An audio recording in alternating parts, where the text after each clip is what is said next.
오늘은 그 추수감사주일로 예배를 드리고 있습니다. 좀 올해는 강대상이 좀 허전하죠. 여러분 보시기에도 좀 허전하고 여러모로 아무튼 좀 허전해 보이기도 할 것입니다. 자, 그렇지만은 과일이나 다른 것들이 아니라 우리 자신을 감사의 제물로 그리고 추수의 제물로 올려드릴 수 있다면 다른 어느 해보다 더 풍성한 추수감사주일이 될 줄 믿습니다. 자, 우리가 그렇게 주님 앞에 올려드리기를 주의 이름으로 축복합니다. 자, 요즘 우리는 열방과 함께하는 다니엘 기도회를 드리고 있습니다. 강사들의 입술을 통해서 하나님은 이 신앙인들에게 감사와 감사 기도가 얼마나 위대한 기도임을 듣고 있죠. 11일차 강사였던 지연호 선교사님의 어머님께서 치매에 걸려 다 잊어버렸을 때 그때 하시던 기도, 치매에 걸려서 다 잊어버렸을 때 했던 그 기도가 제 마음에 얼마나 큰 울림이 됐는지 몰라요. 그 기도가 이런 기도입니다. 하나님, 고난을 주셔서 감사합니다. 오늘 설교 제목이 고난을 주셔서 감사합니다. 그리고 그동안 영어 성경만, 한글 성경을 제외하고 영어 성경만 250독을 하셨다고 해요. 근데 그 치매에 걸렸음에도 불구하고 다른 건 다 잊어버렸는데 하나님, 고난을 주셔서 감사합니다와 말씀을 기억하고 계셨다는 사실이죠. 그러니까 풀은 마르고 꽃은 시들지만 하나님의 말씀이 영원한 줄 믿습니다. 자, 그분의 인생이 어떤 인생이냐면요, 남편을 뇌종양으로 잃고요, 둘째 자식도 대학 입학하는 그게 교통사고로 잃게 되고, 첫째 아들은 술주정뱅이가 되었지만은 늘 감사로 예배하고 기도했다는 사실이 언제 밝혀지냐면 치매 걸릴 때, 그때 이분이 얼마나 감사로 살았는지, 얼마나 말씀으로 살았는지, 얼마나 기도하며 살았는지 알 수가 있죠. 어떤 기도냐면요, 그분도 여전히 그러함에도 불구하고 감사 기도를 하고 계셨다는 사실입니다. 저도 이렇게 노인 사역을 좀 오랫동안 했잖아요. 그래서 이 치매에 대한 이 경험을 가지고 있는데, 이 치매가 오면 다 잊어버립니다. 근데 치매가 온 노인분들을 이렇게 가만히 보니까요, 기억이 나는 게 있는데 어떤 기억을 가장 많이 가지고 있냐면 상처들을 가지고 있어요. 아픔의 기억들이 있어요. 그래서 치매가 걸리면 그 상처들이 입술로 나오고 그 아픔들이 행동으로 이렇게 나오더라고요. 자, 그래서 이 지연노 선교사님의 어머님께서 치매가 걸렸음에도 불구하고 얼마나 많은 상처와 얼마나 많은 고난이 있었습니까? 그럼에도 불구하고 치매에 걸렸을 때 아픔과 상처가 드러나는 것이 아니라 여전히 감사가 나오고 있는 거예요. 여전히 말씀만이 드러나고 있죠. 저도 혹시 그런 생각들을 참 많이 해요. 내가 혹시 만약에 기억을 잃는다면 나는 어떤 것들이 기억나고 어떤 것들이 내 입술로 고백이 될까? 그러니까 입술의 기억이죠. 사실 감사의 기억들이 나올 수 있을까라는 고민, 생각들을 많이 합니다. 저도 원하건대 제가 그렇게 됐을 경우 하나님이, 그리고 예수님이, 성령님이 제 입술의 기억으로 남기를 원하고요, 여전히 하나님의 말씀이 제 입술의 기억이 남기를 원하고 찬양이 제 입술의 기억으로, 감사의 기억으로 저는 남기를 원합니다. 여러분도 그랬으면 좋겠습니다. 12일차 강사였던 김예랑 성도님의 딸도 뇌전증이 걸리죠. 그러니까 간질병입니다. 근데 하나님의 은혜로 그가 기도함으로 자신의 딸이 뇌전증이 치료받는 기적을 경험합니다. 그런데 그 김예랑 성도님은요, 자신의 딸이 그 뇌전증, 그 간질에서 치료받은 것이 기적이 아니라 죽기까지 사랑하신 그 십자가의 사랑과 하나님을 만난 것이 가장 큰 기적이라고 고백하고 있었습니다. 그리고 그가 뭐라고 고백하냐면 고난과 고통 속에서도 감사기도 드리는 것이 진짜 기적임을 우리에게 전해주었습니다. 알고 지내는 백은만 선교사님이란 분이 계십니다. 지난 금요일 날 저에게 카톡으로 선교사님께서 짧은 간증문을 보내오셨어요. 간증문 내용은 자신의 어떤 겪었던 고난과 아픔과 많은 어려움들에 대한 이야기들이었습니다. 그러다 보니까 119에 몇 번 실려가기도 하고 피를 토하고 몸과 마음의 고통이 너무 심했다는 그런 내용이었습니다. 자, 그러다가 중간쯤 이렇게 카톡 내용이 어떤 내용이냐면 선교사님이 이렇게 고백하는 거예요. 고통과 아픔은 제가 선교적 사명을 감당하는데 연료가 되었습니다. 이렇게 감사의 고백을 하는 겁니다. 119에 그렇게 수차례 실려가고 죽음의 순간을 죽음의 문턱까지 가시고 그렇게 피를 토하셨던 그 선교사님께서 뭐라고 고백하냐면 고통과 아픔은 제게 있어서 이 선교적 사명을 감당하는데 연료였습니다 라는 그 고백을 읽는데 눈물이 이렇게 울컥 나는 거예요.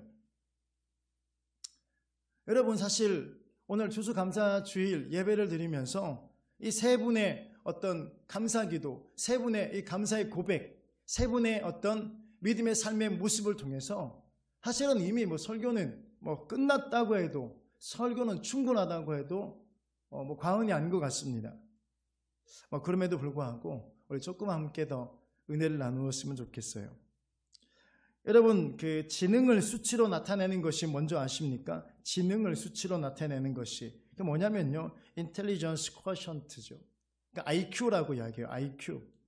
그 감성 지수는요, 이모셔널 쿼션트라고 이야기를 해요.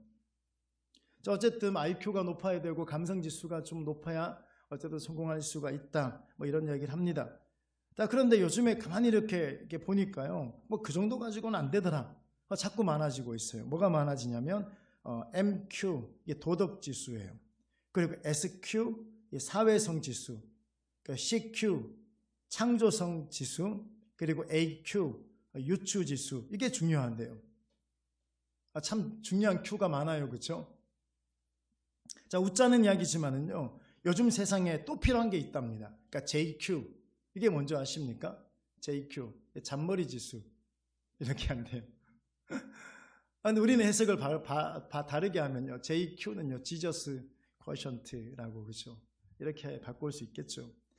자, 그래서 가만히 한번 생각해 봤습니다. 저도 이렇게 이런 것들이 필요하다고 해서 제 나름대로 이제 한번 목사잖아 그래도요.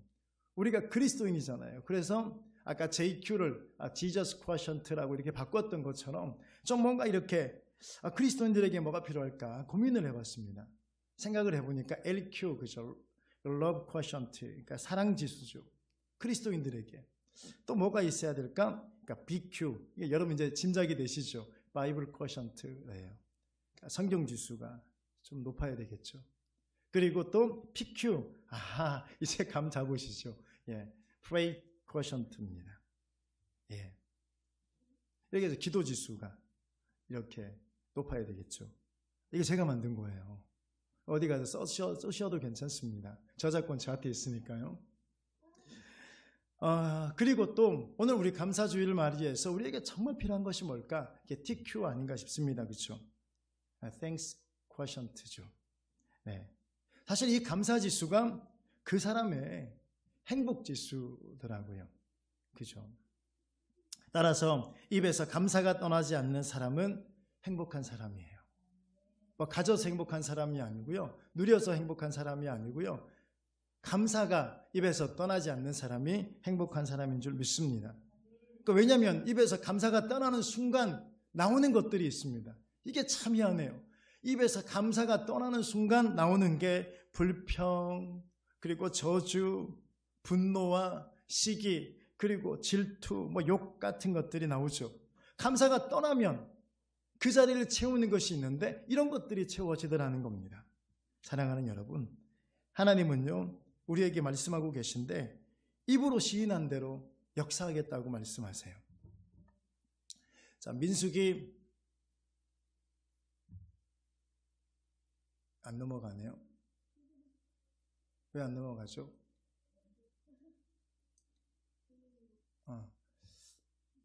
민수기 14장 28절에 내 삶을 두고 맹세하노라. 그 다음이 중요해요. 너희 말이 내 귀에 들린 대로 내가 너희에게 행하리라. 우리 말이 하나님의 귀에 들린 대로 하나님은 행해 주시겠다는 거예요. 우리 너무 좋으신 하나님. 그렇죠? 좀 걸러주시지 좀. 별로 안 좋은 거는 좀 기억하지 마시고 듣지 마시고 행해 주지 않으시면 좋겠는데 아무튼 그렇게 말씀하고 계세요. 자, 그래서 우리 모두가 불평하지 말고 감사하는 믿음의 성도들이 되시길 주님의 이름으로 축복합니다. 성경에 보니까 감사를 잊고 있는 한 사람 이야기가 나오더라고요. 가만히 말씀을 준비하는데요. 어쩌면 저랑 똑같은지 몰라요. 아니, 이 인간이 아주 그냥 제 모습하고 똑같은 인간인 거예요. 누굽니까? 탕자의 형입니다. 자, 이 사람의 동생은요, 아버지로부터 자기가 상속받을 분깃의 재산을 가지고 가서 타국에 가서 허랑방탕하게 살다가 모든 재산을 다 날리고 거지가 되어 돌아왔습니다. 자, 아버지는 거지가 되어 돌아온 아들에게 잃었다가 다시 찾은 아들이라고요, 좋은 옷을 입히고 신발을 신기고 손에 가락지를 끼워주고 살찐 송아지를 잡아서 잔치를 베풀어 주고 있습니다. 형은요, 모든 것을 탕진해서 거지가 되어 돌아온 동생을 위해서 잔치를 벌인 아버지가 이해가 되지 않아요. 그 잔치를 보면서 감사할 수도 없었습니다. 아니, 동생이 살아서 돌아왔잖아요. 그러면 감사해야 되는데 감사를 잊고 잔치를 벌인 아버지를 이해하지도 못하고 그 동생이 살아온 것에 대해서 감사도 못하고 있죠.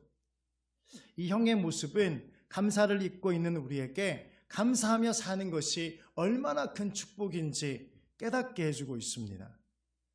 바로 감사를 잊고 사는 사람은 바로 탕자의 형과 같은 삶을 사는 거죠. 자, 어떻게 그러면 감사를 잊고 사는 사람들의 삶은 어떤가요? 어떠냐면요, 감사를 잃으면 분노와 불평과 원망 속에 살아갑니다. 자, 이 탕자의 형이 밭에서 일하다가 돌아왔습니다. 집안에 보니까 푸악 소리가 들리고요, 그리고 춤추는 소리가 들리는 거예요. 피곤한 몸을 끌고 왔겠죠. 밭에서 일했으니까요. 자, 하인들을 불러서 물었습니다. 무슨 일이냐고, 지금 집안에서 무슨 일이 벌어지냐고. 그 하인에게 전해드린 소식이 이런 소식입니다. 아버지의 재산을 향락과 방탕으로 날려버리고 거지가 되어 돌아온 동생을 위해서 잔치를 베풀고 있다라는 소리를 듣죠. 그 소리를 듣자마자 형이 어떤 반응을 하고 있는 줄 아십니까? 분노하고 있는 거예요. 화가 너무 난 거예요. 그 소식을 듣자 화가 너무 나서 이 잔치 자리에 함께 가지 않았죠. 자, 형이 노했다고 했습니다. 자, 분노하다는 거죠. 이게 뭐냐면 오르기조라는 이야기인데요. 그 원뜻이 이런 뜻입니다. 콧구멍을 벌름거리다예요. 콧구멍을 벌름거리다. 막 씩씩대면서요, 콧구멍 벌렁벌렁 하면서요, 그렇게 지금 분노하고 있습니다. 자, 이 분노는 이 어떤 분노냐면 막 일시적으로 그냥 욱해서 나오는 그런 감정이 아니에요. 그냥 한번 그냥 욱해서 나오는 그 분노의 모습이 아니고 깊이 쌓여있던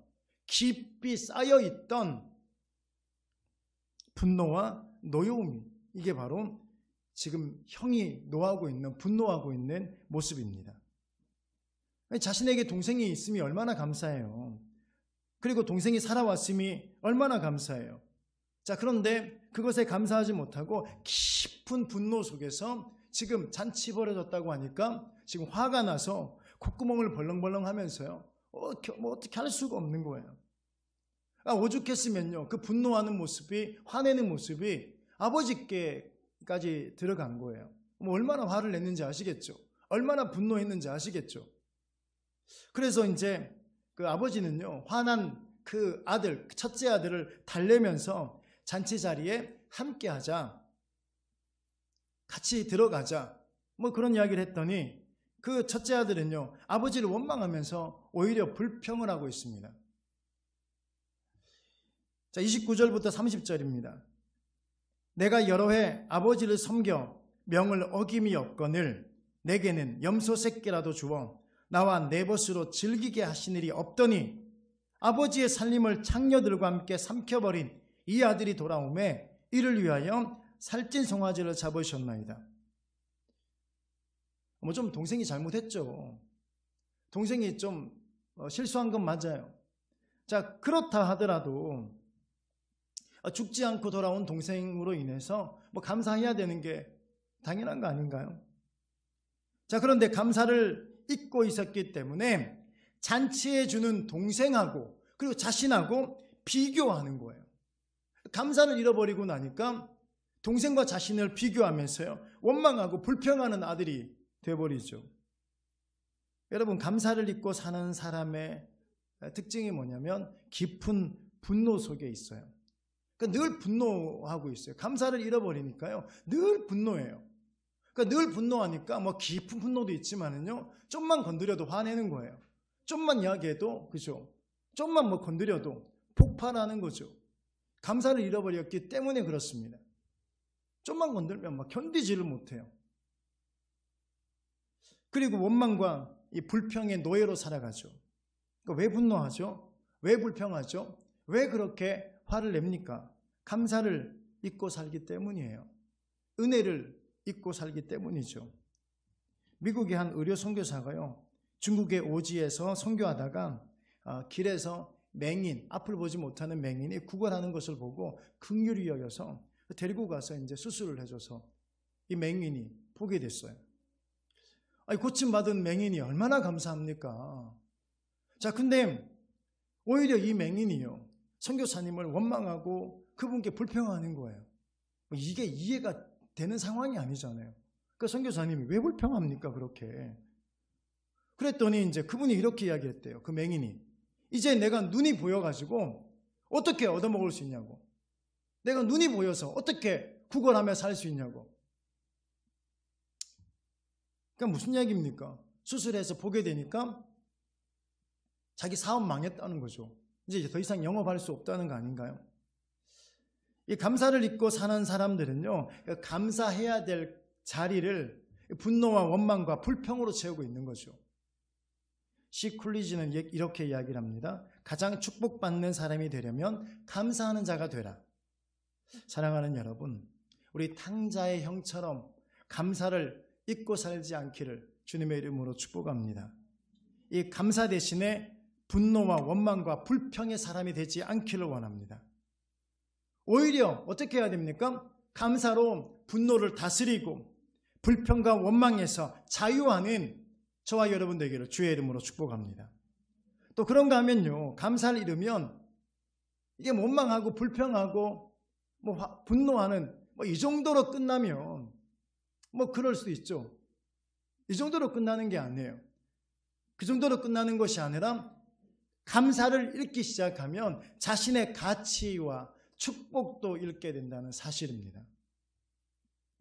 이 화가 나서 불평하고 원망하고 있는 형에게, 그 첫째 아들에게 아버지가요, 네가 얼마나 귀하고 네가 얼마나 축복의 아들인지를 알려주셨어요. 아버지는 누가복음 15장 31절에 자, 이렇게 말합니다.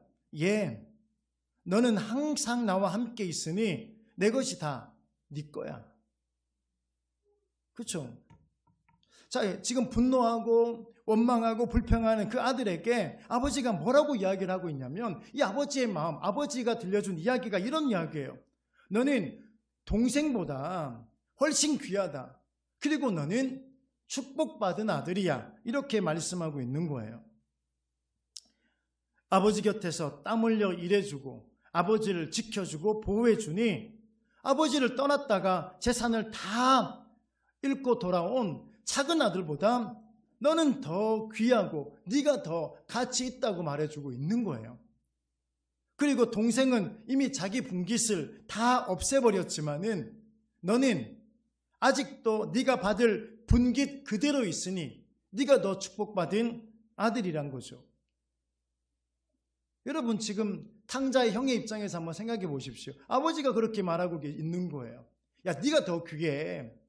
첫째 아들, 아들아, 네가 둘째보다 더 귀하다. 그리고 너는 아직 받을 분깃이 있으니 네가 둘째 아들보다도 네 동생보다도 네가 더 축복받은 아들이야. 이렇게 말하고 있죠. 사랑하는 여러분, 용서받는 것보다 용서해 주는 자가 더욱 가치 있고 귀한 자라는 거죠. 지금 아들에게, 큰아들에게 말하는 거예요. 야, 너 동생 용서해. 그래 좀 부족했지. 그래 좀 연약하지. 그래 네 마음, 네가 보기에 좀 마음에 안 들지. 자, 그래도 야, 네가 좀 용서하면 어떻겠니? 너는 더 귀하지 않냐? 네가 훨씬 가치 있지 않니? 그러니까 네가 좀 동생을 용서해 주렴. 자, 그리고 동생 잔치를 받는 그 동생보다 잔치를 베풀어주는 형이 더 축복된 자라는 거죠. 네가 너그러운 마음으로, 넉넉한 마음으로 오히려 그 동생을 위해서 잔치를 벌여주면 어떻겠니? 왜냐하면 내 것이다, 네 거니까. 그죠? 내 것이다, 네 거예요. 지금 아버지가 베풀어준 잔치는요, 누가 베풀어준 잔치냐면 첫째 형이 베풀어준 잔치예요. 내게 네 거니까요. 그러니 아들아, 네 동생 그렇지, 좀 어리숙해. 아니요, 얼마나 미련하면 그 많은 재산을, 그 많은 돈을 그렇게 허랑방탕하게 살다가 뭡니까, 그죠? 창녀들과 함께 어쩌고 저쩌고 그렇게 살다가 돌아온 네 동생이 불쌍하지 않니? 네가 많이 가졌으니 네가 더 축복된 자니까 네가 그 잔치를 벌여주렴. 이렇게 말하고 있는 거죠.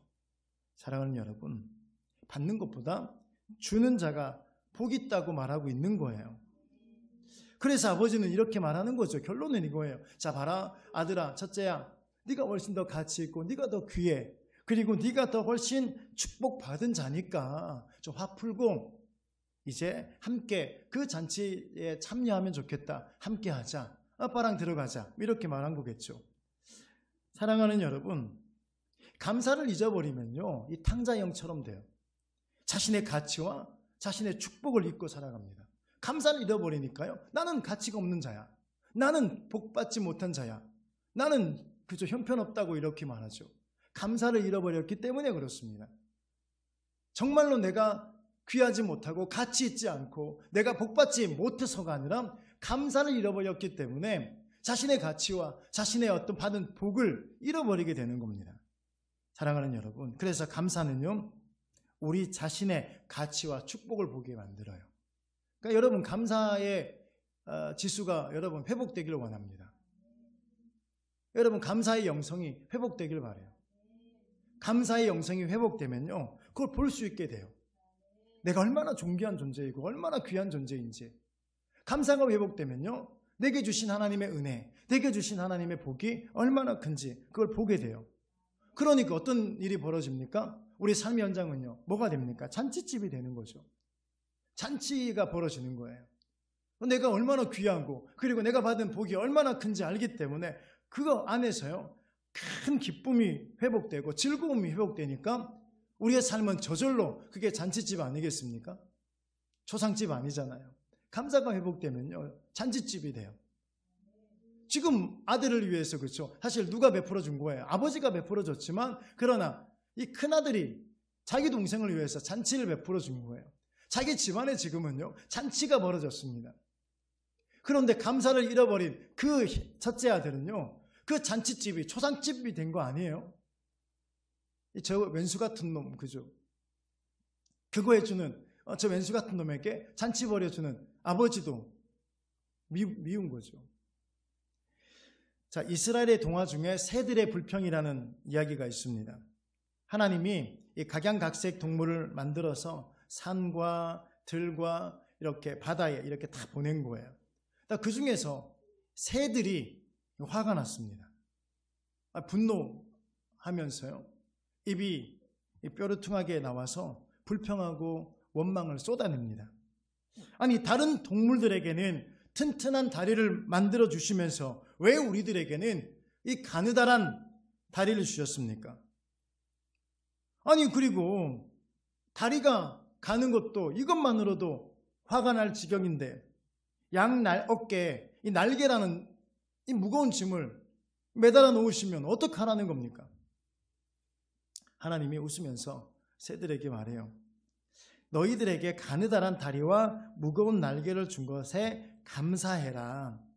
그리고 너희들이 무거운 짐으로 생각하는 양 날개를 한번 활짝 펴볼래? 이 새들이 이렇게 거추장스럽고 이렇게 불평하고 분노했던 그 무거운 짐이라고 생각했던 육중한 날개를 이렇게 펴 움직여 보았습니다. 어떤 일이 벌어졌을까요? 상상하는 대로입니다. 창공을 날아 오르게 된 거죠. 자, 새들의 양어깨에 붙어 있는 것은요, 짐이 아니라 하늘을 날 수 있는 축복의 날개죠. 다리는, 그 가느다란 다리도 역시 날기 위해서 주신 축복의 다리인 줄 믿습니다. 여러분, 새의 무거운 날개와 가는 다리, 이 무거운 날개와 가는 다리에서 여러분 우리가 뭘 발견해야 되겠습니까? 바로 가치와 그리고 축복을 찾아야 되겠죠. 이 가느다란 다리 보기에는, 그저 무거운 날개 보기에는 어떻습니까? 원망거리고 불평거리예요. 그러나 그곳에서 그의 새들의 가치와 축복을 발견해야 되는 거죠. 마찬가지입니다. 오늘 우리도 우리에게 주어진 그 조건에서요, 감사함으로 우리의 가치를 발견하고 또 감사함으로 하나님의 복을 발견할 수 있기를 주님의 이름으로 축복합니다. 여러분, 이 사실을 아는 진정한 그리스도인들이 뭐라고 고백하는 줄 아세요? 그래서 고난이 축복이라고 이야기를 하는 겁니다. 고난이 축복입니다. 이 사실을 아니까요. 자신의 가치와 자신의 복을 아니까요. 고난이 복입니다라고 말하죠. 사랑하는 여러분, 감사함으로 자신의 위치를 보면 여러분 그곳에서 귀중한 가치와 축복이 있음을 보게 될 줄 믿습니다. 근데 감사를 잊어버리면 그 자리가요, 분노하며 원망하고 불평하는 자리가 되죠. 지금 탕자의 형이 감사를 잊었기 때문에 이 맏아들로서, 첫째 아들로서의 가치와 그리고 잘못된 동생을 돌보는 축복의 세계를 잃어버렸던 겁니다. 여러분, 오늘 저와 여러분들이 감사하기로 결단하는 시간 되길 주님의 이름으로 축복합니다. 그래서 감사함으로 우리의 가치를 발견하고 우리의 하나님 주시는 우리 복을 확인하는 은혜가 있기를 주의 이름으로 축복합니다. 이 세 번째, 참 이게 제가 드리고 싶은 이야기가 이 세 번째 은혜가 우리에게 있길 바라요. 자, 감사를 잃어버리면 하나님의 충만한 세계를 깨닫지 못해요. 반대로 이야기하면 감사가 회복되면 하나님의 충만한 세계를 깨닫게 된다는 거죠. 자, 아버지는요, 그 첫째 아들에게 뭘 보여주셨냐면요, 아버지의 충만한 사랑을 보여주셨습니다. 아버지의 충만한 세계를 보여주었어요. 아들에게 보십시오. 아버지가요, 아들들을 향한, 자녀들을 향한 염려, 그리고 자녀들을 향한 관심, 자녀들을 향한 그 아버지의 충만한 세계를 보여주고 있습니다. 32절을 볼게요. 자, 한번 다 같이 한번 읽어볼게요. 이게 아버지의 충만한 세계예요. 시작. 네 동생이 죽었다가 살아났으며 내가 잃었다가 얻었기로 우리가 즐거워하고 기뻐하는 것이 마땅하다 하니라. 아멘. 이 32절은요, 자녀들을 향한 아버지의 충만한 마음을 보여주고 있죠. 근데 감사를 잊고 있었기 때문에 이 첫째 아들은요, 이 아버지의 마음, 자녀들을 향한, 아들들을 향한 아버지의 마음, 아버지의 충만한 세계를 이해가 안 되는 거예요. 그러니까 뭐라 합니까? 아니, 돈 미리 받아서 분깃을 미리 받아간 것도 이건 죽일 놈이잖아요. 구약법으로 따지면 이게 죽여야 되는 거거든요. 미리 자신의 재산을 요구하는 것도 이 죽일 놈인데, 그 죽일 놈이 또 먼 곳에 가서 창녀들과 함께 그 돈을 다 낭비하고 다 써버리고 거지가 되어 돌아온 거예요. 죽일 놈이면 뭐 어떻게 해야 되나요? 살려야 되나요? 아무튼 그렇습니다.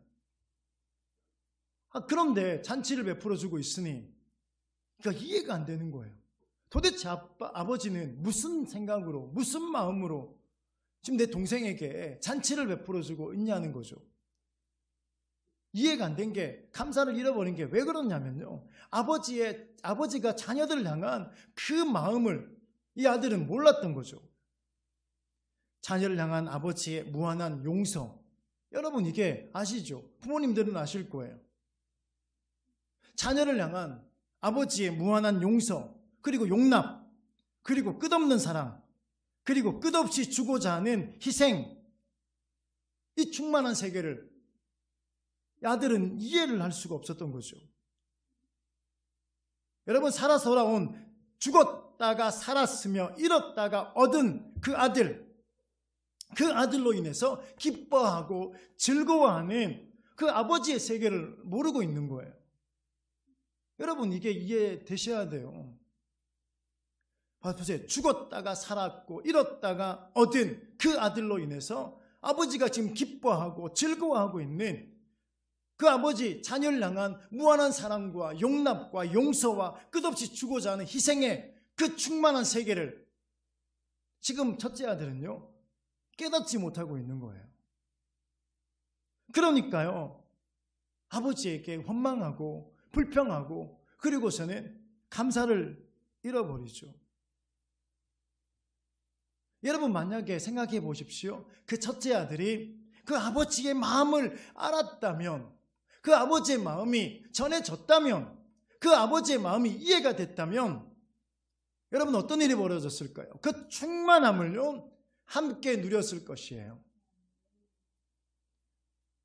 그리고 아버지의 눈으로 그 잔치를 바라보고 아버지의 눈으로 그 동생을 바라봤다면 그 잔치에서 함께 즐거워하고 함께 기뻐했겠죠. 여러분, 오늘 우리에게 이것이 회복되기를 주님의 이름으로 축복합니다.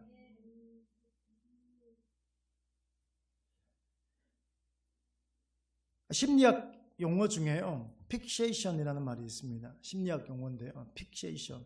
이게 뭐냐면요, 고착 상태라는 겁니다. 이 과거에 어느 상태에 고정되어서, 그러니까 유치한 습관이 계속 유지, 그리고 집착, 그걸 통해서 안정감을 느끼는 현상이죠. 이게 뭐냐면요, 장성한 사람이 됐는데도 자꾸 손가락 빠는 사람이 있습니다. 이게 고착 상태. 그리고 손가락이 뜯고 불안심리, 그러니까 고착 상태, 불안심리이기도 하죠. 손가락을 뜯고 그리고 뭔가 좀 딴짓을 해야 이렇게 하는 사람들, 이게 고착 상태, 픽세이션이에요. 그리고 또 마치 엄지손가락을 빠는 것처럼 부모님들이 또 이런 경우가 있어요.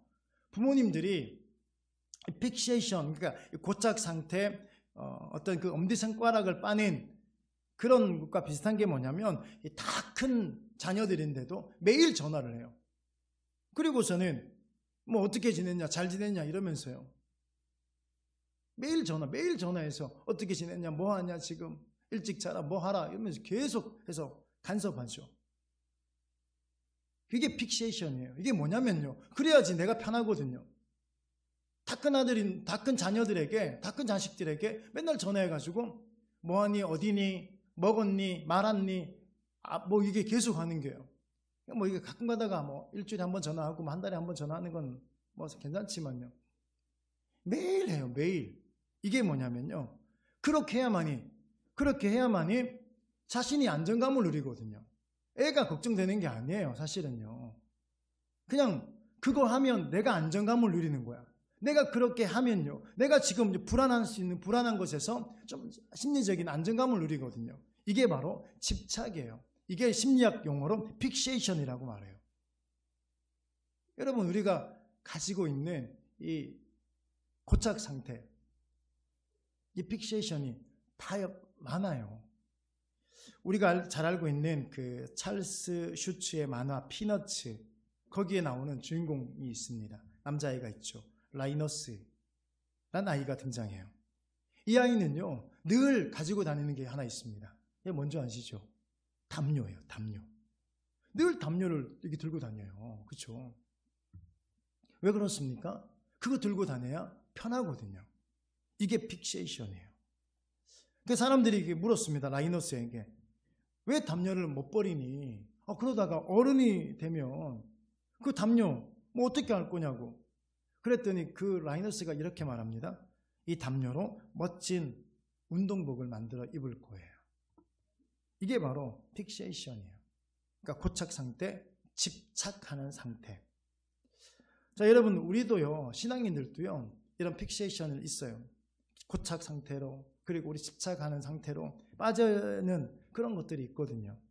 바로 사두개인과 바리새인들이 자, 율법적인 고착 상태에 빠지죠.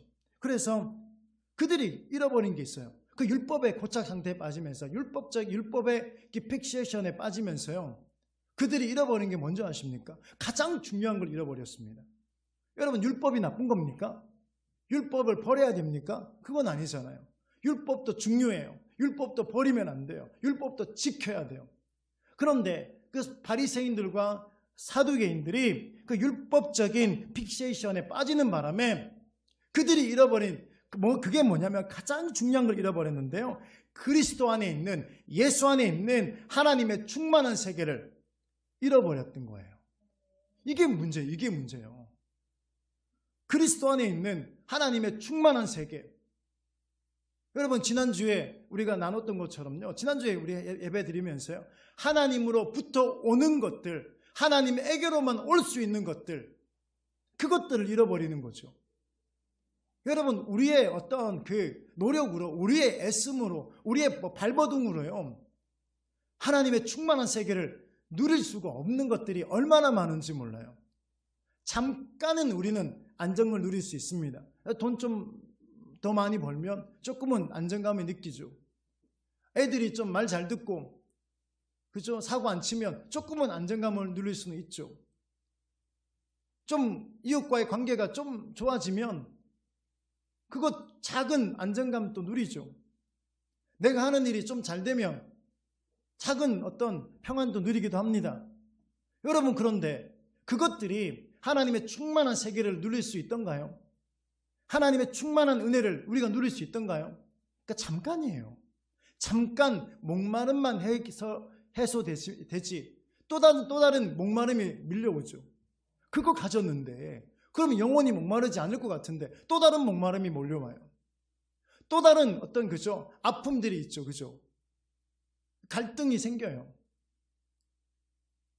왜 그렇습니까? 하나님의 충만한 세계를 누리지 못하는 거예요.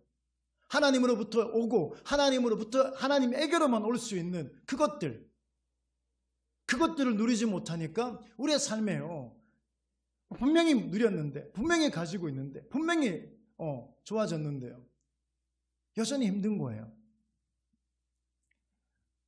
여러분, 우리 그리스도인들이, 저와 여러분들이 그런 것들, 환경적인 어떤 픽세이션에 빠지지 않기를 원합니다. 그것 때문에 그리스도 안에 있는 하나님의 충만한 세계를 가지지 못하는 어리석은 일을 범하지 않기를 원해요. 자, 여러분, 오늘 좀 병아리가 껍질을 깨고 나오듯이 나비가 고치를 해서 나오듯이요, 이 고착 상태에서 나와서 하나님의 충만하신 세계를 경험할 수 있기를 주님의 이름으로 축복합니다. 사실 예배가 그런 것 같아요. 예배가, 그렇죠? 예배가 매주 드리는 예배, 매번 드리는 예배 때문에 그 고착 상태에 빠지잖아요. 그래서 우리가 누리지 못하는 것들이 얼마나 많습니까? 그리고 나서는 사실 저부터도 그래요. 저부터도요.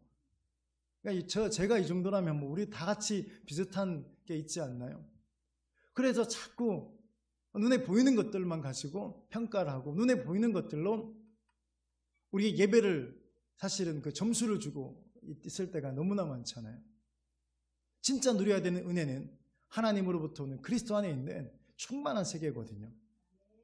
오늘 저와 여러분들이 이 하나님의 충만한 세계를 경험할 수 있기를 주의 이름으로 축복합니다. 자, 이게 뭡니까? 방법이 감사를 회복하는 거예요. 감사를 회복할 때 하나님께 더 가까이 갈 수 있고, 하나님을 더 바르게 알 수 있고, 하나님을 깨닫게 될 줄 믿습니다. 자, 그러면 어떤 일이 벌어지는지 아십니까? 저절로 생기는 일들이 있습니다. 그러면 하나님을 영화롭게 알 수 있어요. 자, 오늘 우리가 추수감사 예배에 아무것도 준비하지 맙시다 했습니다. 여러분, 상징적인 의미가 있다고 했어요. 목사님, 매번 그럴 겁니까? 여러분들이 혹시 왜 이번 올해는 목사님이 왜 과일 가져오라는 이야기를 안 하지? 잊어버리셨나? 바쁘신가? 그렇게 생각하신 분들도 계시겠죠. 연락하려고 하니까 목사님 무슨 다 계획이 있을 텐데 연락하기도 좀 그렇고. 아마 여러분들 가운데 그 생각을 대부분이 저는 하셨을 것이라고 봅니다. 근데 우리가 그런 거 아닌가요? 이게 바로 그런 거예요. 뭔가 추수감사주일이 되면 그냥 아무 이렇게 의미도 없이 형식적으로 과일을 올려놓고 강대상을 꾸미고, 이게 바로 픽세이션인 거예요. 그런데 우리는 정작 감사도 없어요. 사과 갖다 놓으면 감사가 회복됩니까? 감 몇 개 올려놓으면 감사가 많이 회복되나요? 쌀 주렁주렁 쌀은 아니지. 요즘에 뭐예요? 아무튼 벼 아니고 쌀 갖다 놓으면 풍성한 감사의 열매가 쌀 숫자만큼 많아집니까? 그건 아니잖아요. 그래서 한번 깨보자는 거예요. 그것으로 그냥 감사가 회복될 것이라는 그 착각에서 깨어보자는 거죠. 그래서 진짜 감사가 회복되기를 원해요. 진짜 감사가 회복돼서, 그래서 우리가 정말 그거 올려놓고 하나님을 영화롭게 하는 것이 아니고요. 그거 올려진다고 해서 하나님이 영화로워지시는 분이 아니고요. 정말 우리가 감사가 회복되어서, 감사가 회복되면 따라오는 것, 하나님을 영화롭게 만드는 거죠. 감사가 회복되면 하나님을 영화롭게 해요. 모든 것이 주님의 은혜입니다. 얼마나 하나님 영광 받으시겠습니까? 그저 가사, 숨을 쉬는 것이 감사. 첫 가사가 이렇게 우리에게 충격을 던져요. 그냥 우리 다 할 수 있는 것, 우리 똑같이 하는 것, 숨 쉬는 것, 이것에 감사. 여러분, 이 감사가 회복되면요, 이 감사가 회복되면 저절로 회복되는 게 하나님을 영화롭게 하는 것이고, 또 저절로 회복되는 게 뭐냐면 하나님의 은혜와 사랑과 축복의 충만한 세계를 경험하게 될 줄 믿습니다. 오늘 우리의 예배가 이것을 경험해야 돼요. 분노했습니다. 원망했습니다. 내가 그 형과 같은 모습이에요. 그리고 내 존재의 가치를 깨닫지 못하고 하나님의 복을 누리지 못하고 살아갑니다. 정도로 끝나는 것이 아니라, 오늘 이 예배가요, 지난주에 드렸던 그 예배가 아니라 오늘 또 드리는 우리의 예배가 새로운 예배. 아멘이십니까? 어떤 영적 픽세이션에서 깨어나서 하나님의 충만한 세계를 경험하는 그런 영적인 예배, 그 예배가 우리가 계속 회복된다면요, 매주 예배가 그렇게 회복된다면요, 그리고 이곳에서 현장에서 드리는 예배가 아니라 또 여러분의 삶의 현장에서도, 가정에서, 그리고 직장에서, 학교에서 이런 예배가 회복된다면 하나님의 충만한 세계를요, 이곳에서만 누리는 것이 아니라 여러분의 가정에서도 누리게 될 줄 믿습니다. 그리고 직장에서 누리게 되는 거죠. 학교에서도 누리게 되는 거죠. 그러면 어떤 일이 벌어질까요? 집에 들어가고 싶을까요? 안 들어가고 싶을까요? 하나님의 충만한 세계를 누렸는데 당연히 집에 가고 싶죠. 바깥에서 돌고 싶겠습니까? 친구들 만나서 그죠, 시간 이렇게 보내다가 밤늦게 피곤해지면 들어가서 잠만 자는 공간이 되겠냐고요. 하나님의 충만한 세계를요, 여러분의 직장에서 경험하면요, 아침에 일어나자마자 또 가야 되나? 내일 월요병들이 걸리는 직장인들이, 이러면 직장에 또 가야 되는구나, 마지못해 가야 되는구나 라고 하는 것이 아니라, 그곳에서 하나님의 충만한 세계를 경험하게 된다면요, 그곳에 우리 가고 싶겠죠. 그곳에서 즐거움과 기쁨이 회복되겠죠. 여러분, 직장이 무슨 자리가 될까요? 잔치집이 되는 거죠. 하나님의 충만한 세계를 경험하니까요. 학교가요, 그런 곳이 돼야 돼요. 공부하기 싫어. 이러면 이게 뭐냐면요, 하나님의 충만한 세계를 누리지 못하고 있기 때문에 그렇습니다.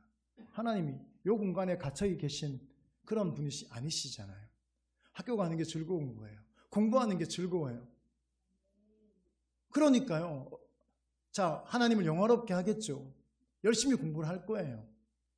엄마가 공부 제발 하지 마. 엄마 그러면 안 돼. 하나님의 충만한 세계를 누리는 나는 공부할 거야. 하나님을 영화롭게 할 거니까. 하나님의 은혜와 사랑과 축복이 이곳 가운데 임한 그 충만한 나가 세계를 경험하는데 엄마 왜 나보고 공부하지 마라 그래?